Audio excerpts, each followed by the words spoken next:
জ্বালানি তেল নিতে গিয়ে ফিলিং স্টেশনে নিয়োজিত এক কর্মচারীকে মারধরের অভিযোগ উঠেছে সাবেক এক সেনা কর্মকর্তার বিরুদ্ধে।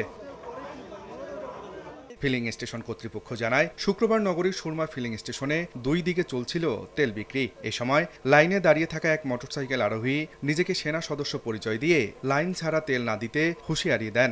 তার কথা না শোনায় বিকেল 4টার দিকে তেল বিক্রির কাজে নিয়োজিত এক কর্মীকে মারধর করেন তিনি। পয়েন্টে দাঁড়াইছি, উনি দুইবার আসে আমাকে ঠেট দিয়ে গেছে, ম্যানেজারকে ঠেট দিয়েছে আমার, যে এখানে আমরা স্লিপে তেল দিচ্ছি।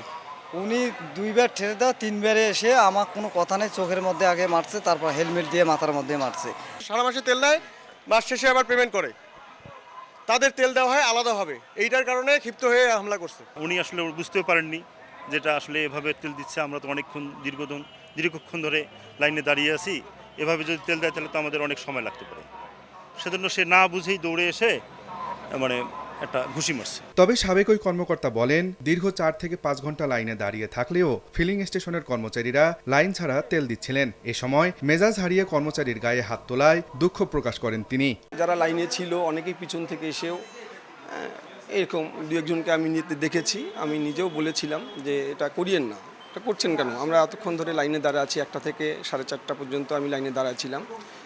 প্রচণ্ড রোদ ছিল, ম্যানেজার নিজেও এসে তাকে শাসাচ্ছিল, আবার ম্যানেজারও হেল্প করতেছিল তেল দিতে।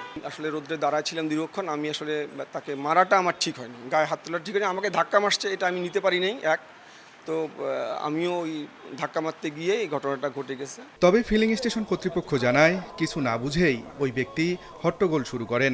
আমাদের এখানে 205টা অফিস চুক্তিবদ্ধ আছে, যারা আমাদের সারা বছর চুক্তিতে আমাদের তেল নেই, ওনাদের সাথে চুক্তি আছে। ওনাদের একটা আলাদা লাইন করা আছে, আমরা সেই লাইন থেকে তেল নেই। এখন মনে করেন যারা সাধারণ জনগণ আছে ওই লাইন থেকে বের হয়, উনি বারবার ওইখানে আমাদের সাথে সিনক্রেট করার চেষ্টা করছে। যখন লাস্ট টাইম তৃতীয়বার উনি আসে, কোনো কথা না বার্তা না, আমার ছেলেটাকে হিট করা শুরু করে দিয়েছে।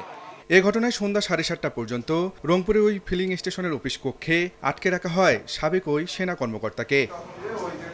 আব্দুর রশিদ জীবন, সময় সংবাদ, রংপুর।